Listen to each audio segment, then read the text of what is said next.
Olá a todos, bem-vindo ao episódio número 6 do Day Stories com o nosso convidado Júlio Cavalcante. Quem é Júlio Cavalcante? Ok, tudo bem com a audiência. Júlio Cavalcante é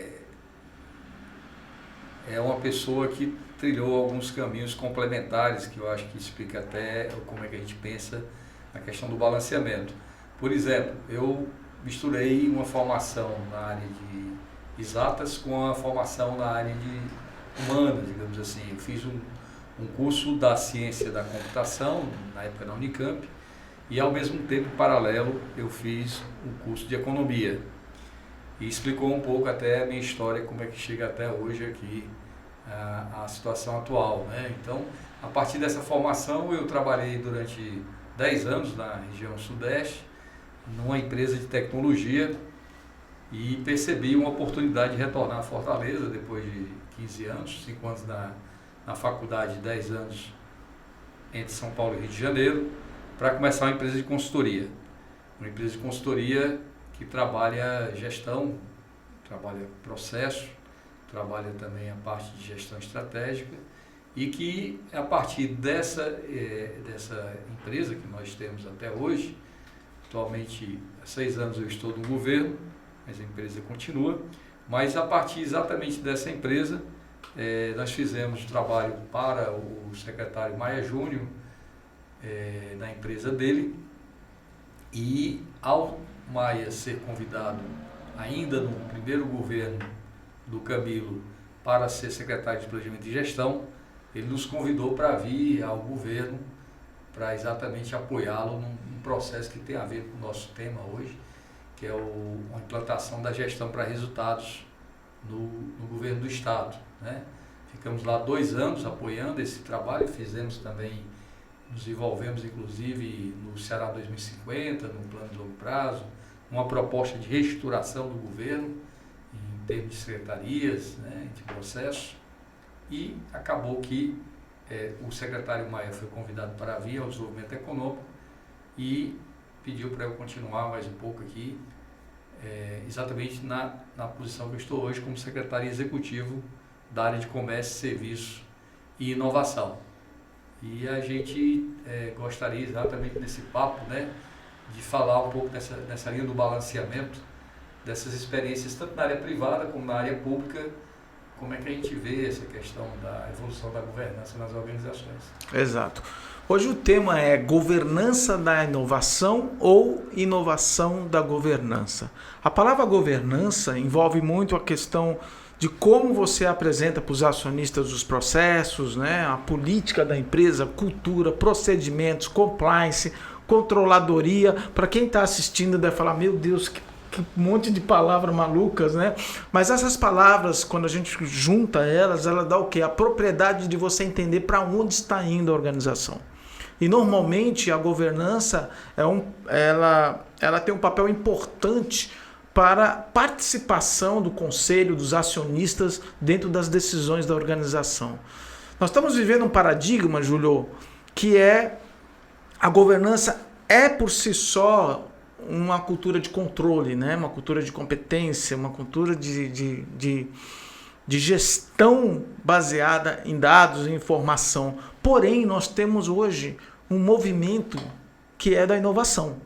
Ou seja, a gente tem hoje empresas tendo que se posicionar como fundo de investimentos de capital de risco para poder trabalhar não só as ideias internas, como as startups que estão sendo adquiridas, empresas que estão sendo incorporadas e tudo mais. E inovação é um risco. Risco e governança não casa muito bem. O que você vê com relação a isso? Nós temos que melhorar, nós temos que inovar a governança para se adaptar à inovação? Ou é a inovação que tem que se adaptar à governança? Na verdade, eu considero que isso é uma evolução natural, né? Na administração, como na sociedade, as coisas têm um caminho de evolução que tem que haver uma adaptabilidade, né? E nesse sentido, eu entendo que tanto a governança como a inovação, a gestão da inovação, eles têm que ser adaptados a essa nova realidade de forma integrada. De novo, é a questão do balanceamento. Você colocou a questão do controle. Há uma ideia de que trabalhar com indicadores, por exemplo, leva a questões de controle. Eu já penso um pouco diferente. Na nossa história de consultoria, de apoiar organizações, a gente sempre traz a ideia de que o indicador, e aí eu vou chegar na governança, ele tem que ser utilizado como uma forma de evolução e aprendizado. Por exemplo, o atleta, ele trabalha com as suas medidas, com seus recordes. E quando ele coloca uma meta para ele, para que é? Para melhorar, para dar novos saltos.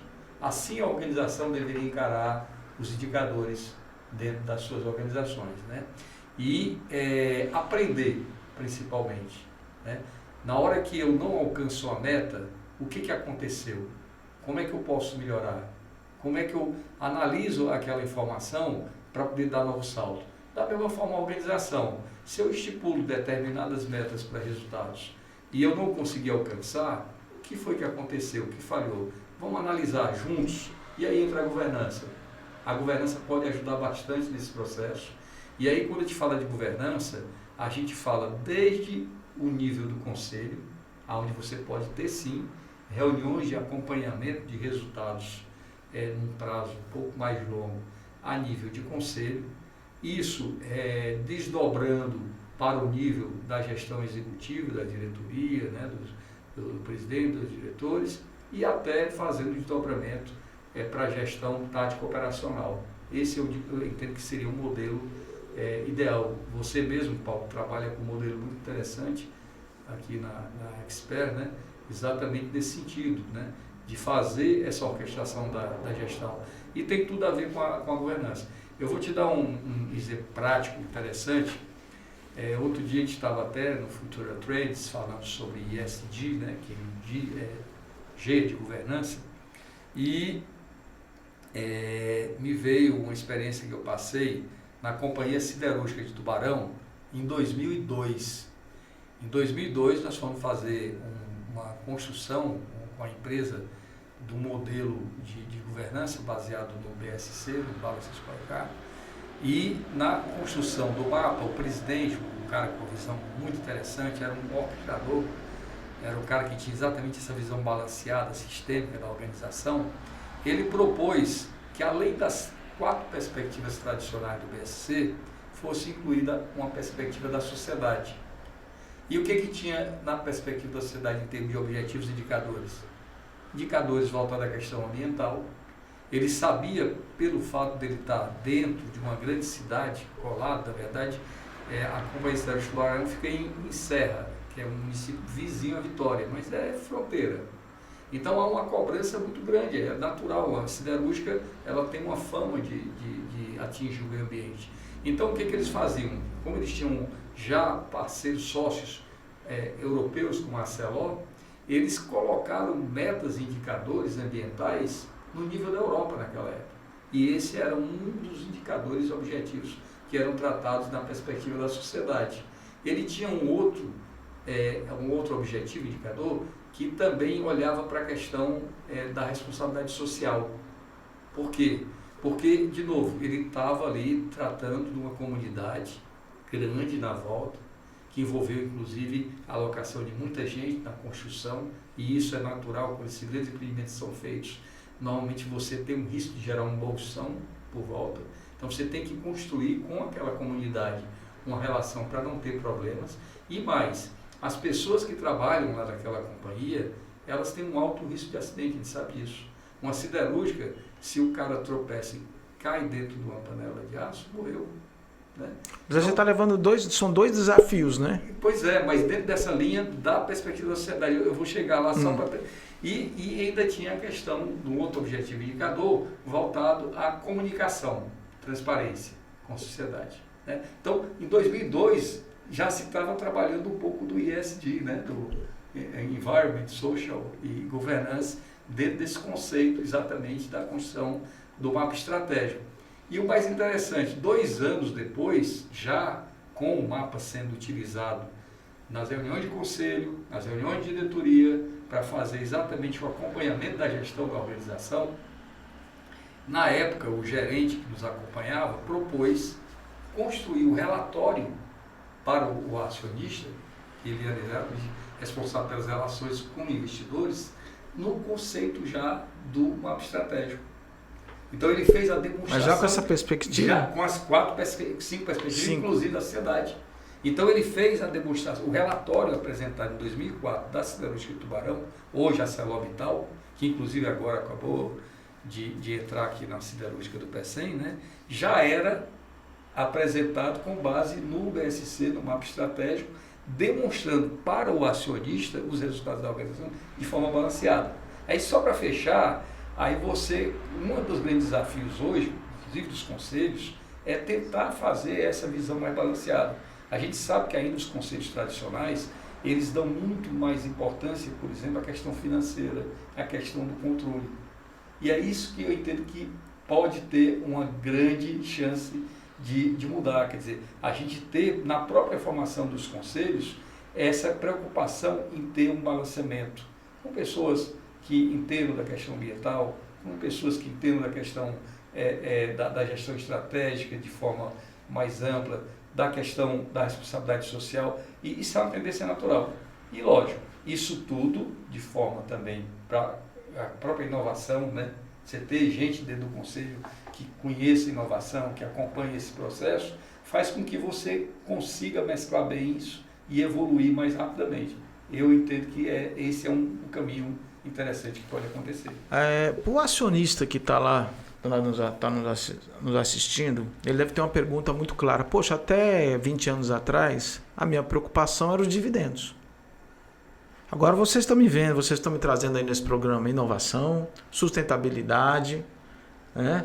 E outra coisa, minha empresa não tem esse DNA, ela não é uma Natura, por exemplo, que já nasceu com relato integrado, né? Relato integrado é um balanço específico, né, para medir os impactos positivos e as externalidades no ambiente e na sociedade. E agora o mundo traz para nós, para as empresas do terceiro mundo, não sei se nós somos do terceiro mundo, não sei mais nem que mundo nós somos, né, porque a gente não...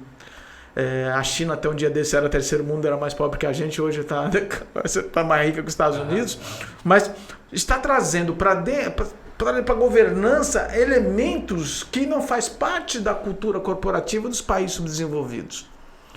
Qual na tua opinião, qual o impacto disso? Porque não está fácil gerar liquidez hoje no final do exercício, né? Quando fecha o balanço ali, a coisa não está fácil. Espero que agora a gente tenha taxas de crescimento, volte a se estabelecer, mas nós temos aí um período muito longo não vou dizer nem depressão, mas um período aí de uma latência muito grande de desenvolvimento. E aí a gente está discutindo, poxa, agora eu tenho que arriscar dinheiro em capital de risco e inovação. Eu tenho que apoiar impactos positivos sociais e ambientais. Da onde vem esse dinheiro, Júlio? Eu vou te fazer a resposta de um pouco diferente, vou devolver um pouco para você. E vou usar de novo o exemplo da Siderúrgica de Tubarão. Quando o presidente, quando a empresa lá resolveu criar essa sociedade, ela estava enxergando no final o resultado também financeiro, mas de forma balanceada, mas de mais longo prazo. Quando você pensa só no curto prazo, você pode até ter o direito e o risco de pensar só no financeiro, mas isso pode não ser sustentável no médio e longo prazo. Então, organizações que estão mais tempo no mercado, que pensam de forma mais sustentável, e quando eu digo sustentável não é só questão ambiental, é sustentabilidade econômica também, elas têm que pensar nesse processo. Cada vez mais o próprio mercado, ele cobra por isso. E o mercado cada vez mais é globalizado, então não adianta você estar no terceiro mundo, onde você esteja.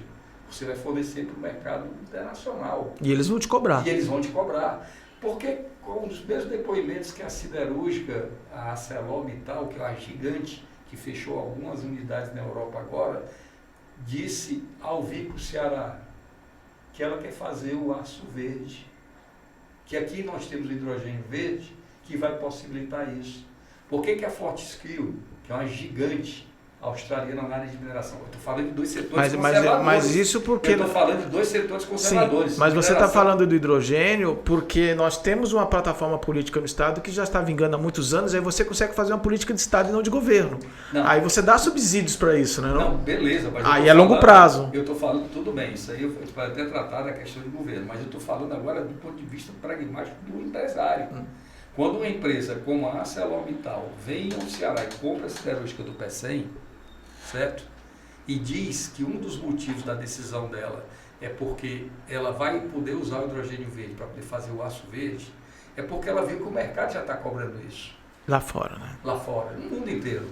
Né? E aqui é uma questão de tempo. Né? Quando uma Fortescue, que é uma gigante australiana na área de mineração, como eu estou dizendo, dois setores conservadores. Sim. Né?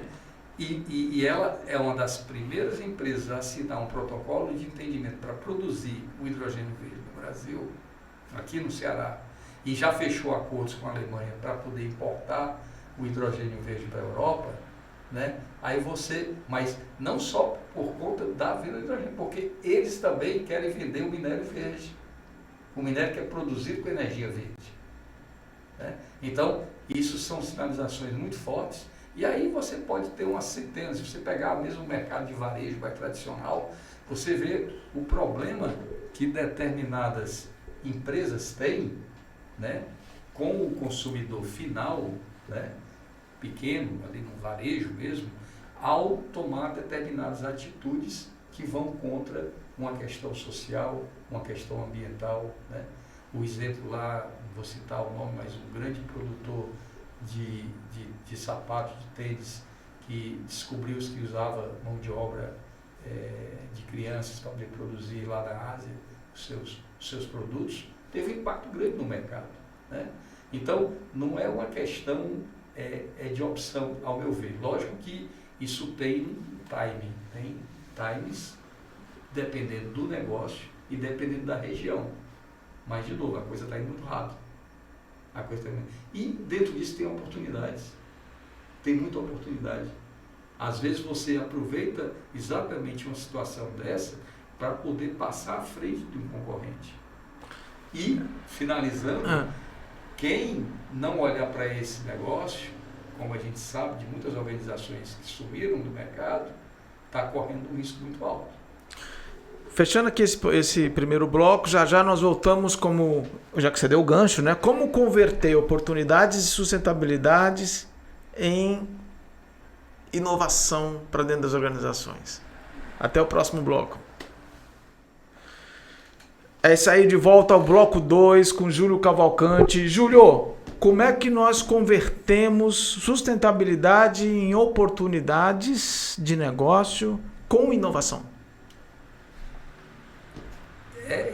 Talvez seja, de novo, a questão da mesclada, né? Quer dizer, a gente usa a inovação para poder fazer essa transformação e, portanto, acaba trazendo muita questão da sustentabilidade. É interessante, a gente tem um programa aí que começamos aí no governo, chama Clusters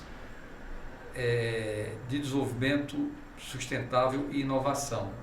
Esse programa, inicialmente, ele tinha o nome de Cluster Econômico de Inovação. O que consiste esse programa? Ele parte dos setores que o Estado priorizou economicamente, que são 8 setores, né? A questão das energias renováveis, que a gente já falou um pouco aqui, a questão da economia da saúde, a economia muito forte no mundo inteiro, gera muita riqueza, salários altos, a questão da logística, a questão do agro.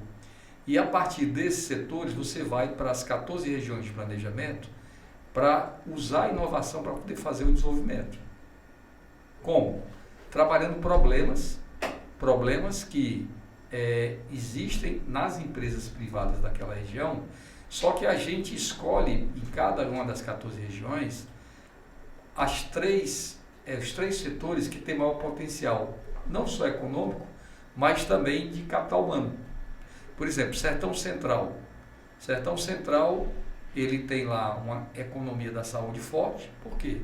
Porque houve uma formação grande de uma instituição privada, católica, uma universidade católica, que acabou criando um polo de serviço de saúde ali na região do Sertão Central.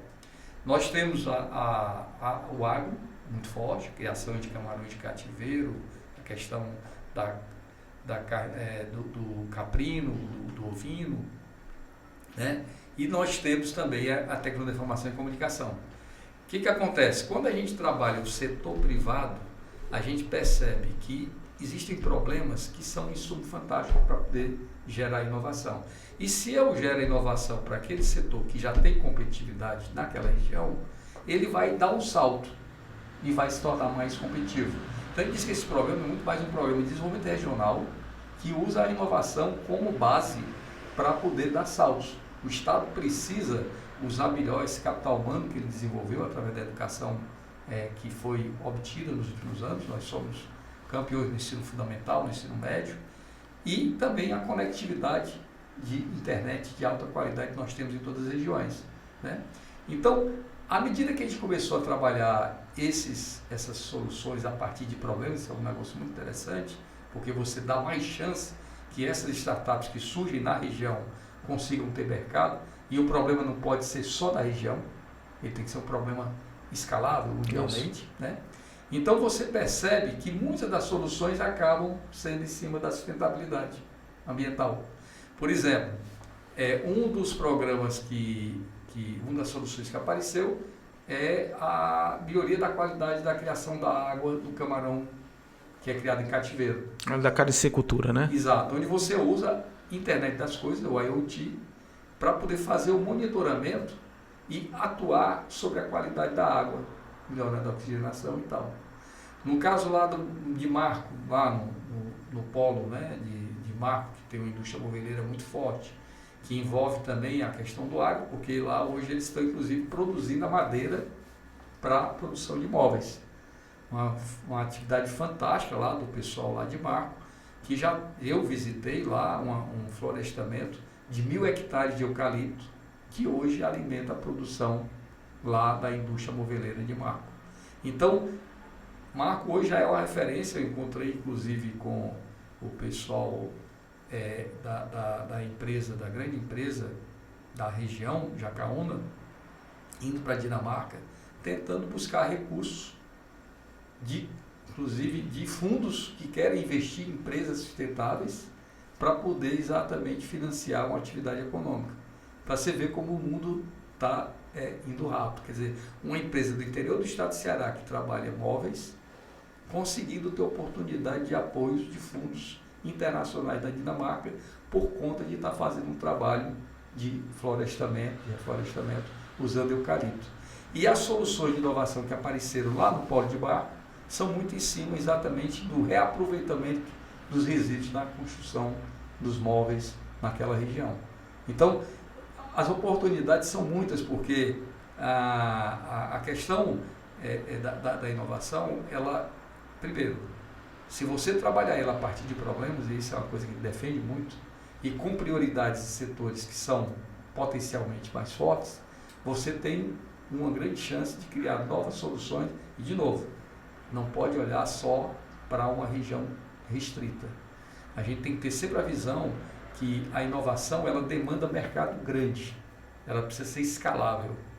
Então, trabalhar problemas, sim, da região, onde você tem empresas que têm o potencial de utilizar aquela inovação como laboratório, como mercado, você vai conseguir desenvolver muito mais fácil esse ecossistema de startups, porque ela vai partir já de uma base, cria uma musculação, mas tem que ter o mercado lá de fora. Eu não posso trabalhar com um problema que é só da região do Sertão Central, no caso da carne-escultura, sem entender que a agricultura está na Ásia, está na América Latina, está em vários outros locais do mundo. Criando uma boa solução aqui no Ceará, com apoio de um setor que está próximo, que está ofertando laboratório e mercado para essa startup, eu vou conseguir depois exportar essa solução para várias partes do mundo e vou fortalecer uma nova economia, que é essa aposta desse programa. Ao mesmo tempo que eu fortaleço empresas de setores que são fortes na região, eu também crio uma nova economia baseada no setor de inovação, nessas startups, que vão, inclusive, absorver toda essa juventude que está sendo formada nas escolas profissionalizantes, nas universidades interiorizadas. Nós temos 3 universidades estaduais, 3 universidades federais, várias instituições privadas de qualidade, que estão colocando esse público lá nas regiões, e que se esse povo não tiver oportunidade, o que acontece? Nós estamos exportando capital de alta qualidade para o mundo, não só para o Brasil, mas para outras regiões, como está acontecendo um pouco hoje, né? Então, trabalhar a questão da inovação também tem esse outro lado, da gente aproveitar esse potencial de capital humano que nós temos e essa conectividade que nos permite acessar essa internet de alta velocidade. Então, hoje no Ceará é muito grande a quantidade de oportunidades que nós temos, inclusive para concorrer com as empresas tradicionais que já estão desenvolvidas lá fora. Nós temos muito mais chance de passar deles através de um salto diferente do que simplesmente tentando copiá-los e fazer a mesma coisa, que eles já estão muito na frente há muitos anos. Então nós temos que criar esse caminho. E aqui no Ceará não tenho dúvida que nós temos muita oportunidade para isso. Então a frase correta seria: pense local, mas haja global. Exatamente. E não o contrário, exatamente, né? Haja local e parta de global. problemas para poder criar soluções inovadoras. Então hoje para o conselheiro lá que está preocupado em casar essa questão da sustentabilidade e inovação, focar nesses problemas sociais e ambientais seria um bom negócio. Eu acho que é natural que o mercado ele está demandando cada vez mais forte, né? Eu diria que os problemas não são só de ordem ambiental e social, né? Mas muitas vezes acontece que problemas da própria empresa em termos de mercado passam por soluções de problemas ambientais e sociais. Não é que você tem que focar nos problemas ambientais e sociais. Você tem que focar nos problemas de competitividade do setor e da empresa. Mas muitas vezes acaba chegando a soluções que envolvem também resolver problemas ambientais e sociais. Porque o mercado está cada vez mais demandando isso. Está entendendo? Entendi. Quer dizer, é uma questão pragmática e é uma questão... Eu costumo brincar isso aí, eu já ouvi uma vez de um executivo que era o CFO, diretor financeiro, do Grupo Accor, das redes, né, de hotéis mundiais. E ele mostrando lá o mapa estratégico dele, ele disse assim: rapaz, eu achava que tudo aqui na organização girava em torno da minha área, que é essa área aqui, perspectiva financeira. Hoje eu percebo que essa perspectiva, esse resultado, ele vem exatamente da base. Ele vem dos meus processos bem realizados, do meu atendimento ao mercado, do meu atendimento à minha parte dos meus colaboradores e também da sociedade. O aprendizado e conhecimento que era pouco valorizado no balanço histórico. Exatamente. Né? Então, à medida que você tem essa lógica, entende que o financeiro ele não é um resultado em si, mas ele é uma consequência, você consegue fazer esse balanceamento e consegue trabalhar uma organização sustentável no médio e longo prazo. Seria a inversão do balanço scorecard? Do posicionamento? É o próprio conceito, porque o conceito do BSC, apesar de não ser um conceito complexo, mas muitas vezes ele é, digamos assim, simplificado, de uma forma um pouco superficial, né? Mas o conceito sempre foi esse. O conceito é que o financeiro ele é uma consequência das perspectivas que vêm abaixo, né? Agora, por esse viés natural das organizações, principalmente as organizações mais tradicionais, de ficarem focadas no controle e no financeiro, muitas vezes acaba sendo destacado essa questão que está entre uma das preocupações. Lógico que você, dentro do BSC, você tem que se preocupar com o resultado para o acionista. É ele que financia. Mas o foco é a excelência operacional ainda. Na verdade, é o conjunto, é o balanceamento. Mas você vê as empresas hoje fazendo esse balanceamento? Rapaz, as organizações que a gente dobramento, que nem o GPD, por exemplo, o GPD do Falcone, ele vem do financeiro e sai desdobrando tudo, né? Pois o GPD é um outro modelo, a gente até teve a oportunidade, quando eu fiz minha dissertação de mestrado, eu fiz um estudo de caso comparando organizações que usavam o gerenciamento pelas diretrizes com o BSC. Eu acho que são metodologias até complementares, a gente teve a oportunidade de trabalhar isso lá na própria siderúrgica Tubarão, da Gerdau também, onde a gente integrou esses métodos. Né? Então, eu diria que não existe uma solução única, tem que trabalhar os modelos que a administração nos fornece para poder dar soluções interessantes para a organização. Mas, assim, eu acho que o grande resultado do BSC é esse balanceamento, é você ter essa preocupação em dar o resultado para cada perspectiva que está colocada. O financeiro é importante, sim, o acionista precisa ter o retorno para poder continuar investindo, mas ele só tem esse retorno se o cliente também tiver resultado. Quem é que traz a receita para o financeiro? É o cliente. Então, se eu só olhar o financeiro, diminuir custo, tal, essa coisa toda, mas não trabalhar o mercado, não trabalhar bem aquelas questões de processo que vão permitir eu ofertar um diferencial para o mercado, para o meu cliente, essa coisa morre no curto prazo. Né? Então, o balanceamento e essa visão sustentável economicamente é que faz com que esse resultado aconteça de forma interessante. E aí, de novo, voltando ao nosso assunto da base, a governança é que vai ter que buscar exatamente o aprendizado em cima do balanceamento desses resultados para que essa coisa continue acontecendo sempre. Desde o nível do conselho, passando pelo nível das reuniões de diretoria e desdobrando isso no nível tático operacional.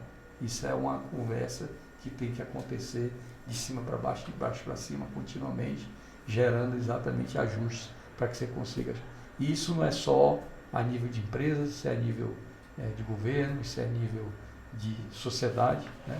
Nós temos, inclusive, hoje o Ceará 2050, que foi um trabalho que a gente participou aí, no primeiro governo do Camilo, lá na CEPLAG, e que até hoje a gente acompanha, agora no desenvolvimento econômico, e que um dos grandes desafios que está sendo trabalhado é exatamente a construção dessa governança, porque houve a participação já no plano de longo prazo do Estado, da Federação das Indústrias, da Federação do Comércio, da universidade, da sociedade de uma forma geral, e agora foi institucionalizado, inclusive tem uma lei que, a exemplo do que tem a LDO, o PPA, o Ceará 2050 passa a ser uma referência para os governos que vêm para exatamente não só... Já uma política de Estado, não de governo. Política de né? Estado, exatamente. Mas isso quer dizer que isso está escrito em pedra? Não. Isso é uma referência. A gente sempre diz, o planejamento, ainda mais hoje, com essa dinâmica, ele não pode ser pensado uma coisa que não pode ser alterada. Não existe isso. Quando você, aliás, nunca existiu, né? Se a gente pensar, quando você traça um plano de cruzeiro num navio para atravessar o Atlântico, você tem uma rota. Quando acontece um iceberg no meio do caminho, você tem que desviar. Exato. Agora, se você tem um mapa, você tem uma rota, você tem decisões a serem tomadas mais fáceis. Se você não tem, você vai ficar chutando para um lado e para o outro, e o teu risco é muito maior. Assim ocorre com o planejamento. O planejamento é uma referência que você tem que olhar para ele como um caminho a ser analisado a cada passo, e quando você percebe que esse caminho tem que ser alterado, você atuar sobre isso, aprender e ajustar e seguir em frente. É esse o processo. Você falou uma coisa muito interessante, que muitos críticos do modelo de governança pública envolve o fato de o PPA ser muito rígido, né? E o PPA ser mais um plano de governo do que um planejamento, uma arquitetura estratégica de governo. Pois é, aí entra o plano de longo prazo, como essa referência, e que para isso também deve ter uma governança não só do governo, Sim. participando, e esse é o trabalho que está sendo feito aí, inclusive a Casa Civil, através do secretário Sérgio Fernando, recontratou aí a fundação da Universidade Federal para poder apoiar esse processo, e tem havido reuniões, inclusive, para poder ajustar. Aconteceu, né, a elaboração que terminou ainda o ano passado, mas agora já tem novidades, apareceu o hidrogênio verde, isso tudo tem que ser ajustado. Agora está tudo coerente, porque o hidrogênio verde é uma consequência do que já tinha entendido energias renováveis. Você mesmo disse, por que o hidrogênio verde nasce? Porque nós somos pioneiros na energia solar, na energia eólica, né? Então a gente tinha as condições. Nós fomos também procurados aqui por Roterdã para poder ser sócio complexo Que é social do inovação. PECEM. Que é inovação. Exatamente. Então, à medida que essa coisa ela se prepara, naturalmente a estratégia ela caminha para resultados interessantes. As oportunidades vêm. E foi o que aconteceu com o hidrogênio verde. Não é à toa que o estado do Ceará hoje ele é destacado mundialmente, agora recentemente. O secretário Maia esteve na Europa, numa missão do Banco Mundial, sobre hidrogênio verde, em 4 países, onde o único estado brasileiro que participou foi o Ceará. Tivemos como SEDET na Holanda, na Dinamarca, no Reino Unido e na Alemanha, exatamente discutindo questões de hidrogênio verde mundiais, coordenado pelo Banco Mundial. Isso não é à toa.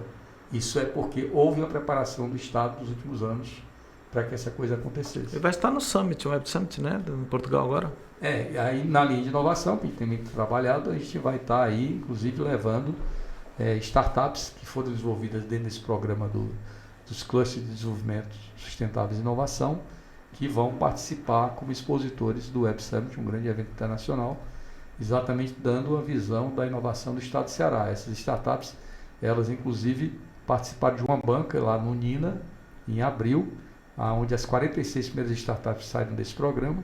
3 se destacaram, já estão inclusive trabalhando com produtos, uma na área de saúde, fornecendo produtos na parte de esterilização de ambientes, outra na área de logística, já apoiando empresas privadas que estão lá dentro do complexo industrial do PECEM, e outra na área de energias, que faz exatamente a previsão de paradas para manutenção de placas solares. Né? Então, resultados, de novo, de problemas que foram identificados nas regiões e que puderam gerar soluções que podem, se Deus quiser, serem mostradas para o mundo e, quem sabe, encontrar mercado lá fora. É isso aí. Gente, estamos chegando no final do programa, tá? Júlio, muito obrigado pela participação. Obrigado. Acho que foi bem esclarecedor aqui para quem está nos assistindo, né? E espero aí uma próxima convite aí para próximas outras pautas sempre aí. à disposição. Tá, é um joia? assunto que nos agrada muito, a gente tem isso na veia, né? Como eu disse, a gente está aí há uns 30 anos no mercado, estamos dando essa contribuição do governo, mas essa ideia exatamente da experiência privada com a pública, ela é muito interessante. É isso aí, é o The Story, gente. Até o próximo episódio.